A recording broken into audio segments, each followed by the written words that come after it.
Okay, so we're looking here at finding a fraction of a number. Okay, and that's something that we can be asked quite regularly, and it might not even take this form. Okay, we'll look at some of those kind of questions later where we change it into this, but this is one of the easiest ways of working out these kind of problems.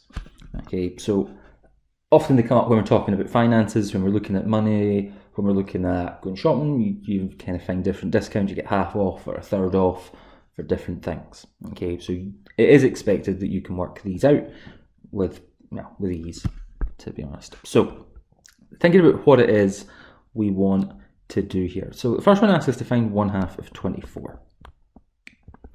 So I'm going to write that bit out. Just now, there is my question. So how do we go about answering this? So first thing we can do is that whenever we see this word of in maths, we can just instantly replace it with a multiply. Okay, as far as we are concerned, they are pretty much the same thing here. But how does that help me? Well, there's an easier way we can get around this. Thinking about our fraction, what was it our fraction told us? Well, the bit in the top told me how many bits I had, and the bit in the bottom told me the size of bits I had. Okay, it told me how many chunks I was dealing with. Okay, the size of them. So what we're going to do is, quite simply, if we want to find half of something, I'm sure it's not a surprise, we're going to end up dividing it by 2. Okay, and we're thinking about why, if we had one whole shape and we split it in half, we've got 2 parts. And that is what we're going to do to our 24. So we're going to end up doing 24 divided by 2. That's going to give me 12. So first one here, half of 24 is just 12. When I want to do the second one, we want to find a third of 24. And what we're dealing with here is we're taking our whole thing and we're splitting it into 3 parts, is what we're dealing with. So what we're going to do is we're going to do 24 divided by 3, which is going to give me 8.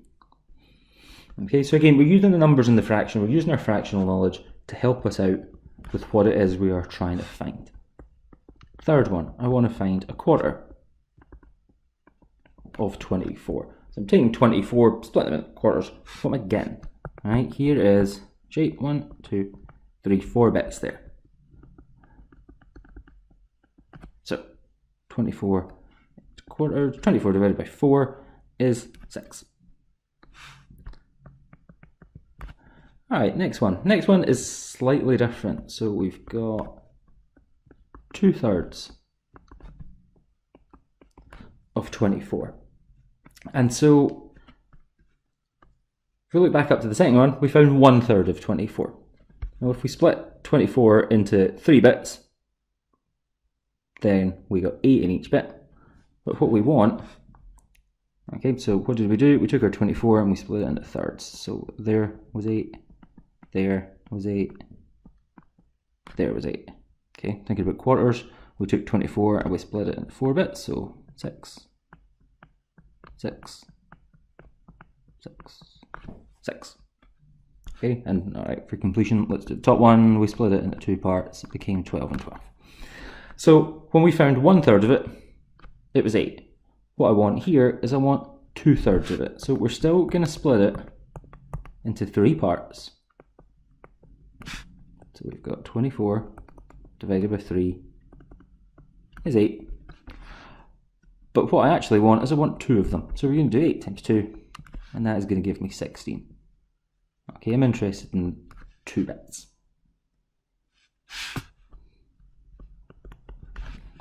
So let's think about another one.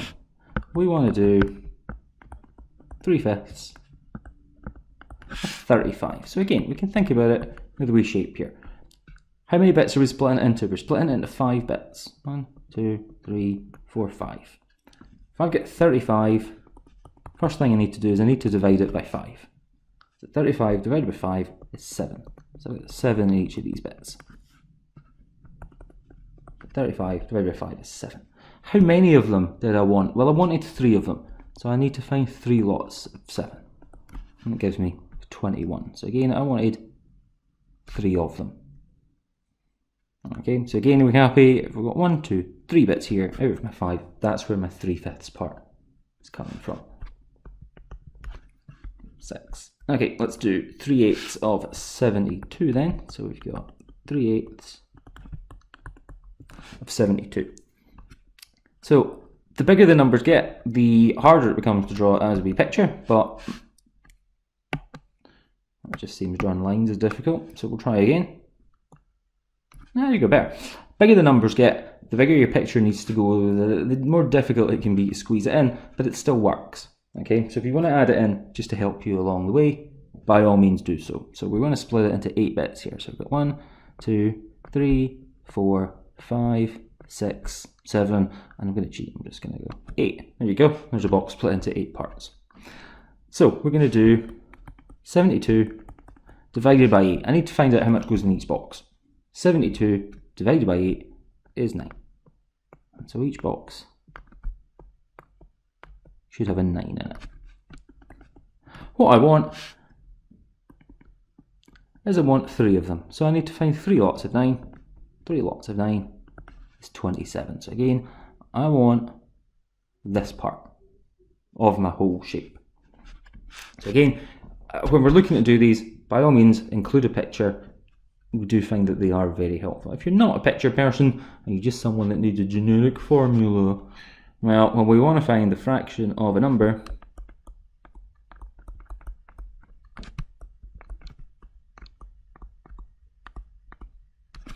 okay, we are going to take our big number and we're going to divide by the bottom and multiply by the top. Remember the thing in the bottom, the denominator, thing at the top, the numerator. Okay, and that's what we've essentially done here every single time. So we've taken our number that's there, we've divided by the thing at the bottom, we've multiplied by what's in the top. Okay, for the first few we didn't need to do it because when we multiply by 1, we haven't changed it. Okay, so we've got 2 ways that we can think about doing it. At this point, it doesn't really matter how we do it. Okay, and I know that people will have a strong opinion on that. Some people won't like one, some people will like the other. It doesn't matter, right? We just need to get to a point where we can do it.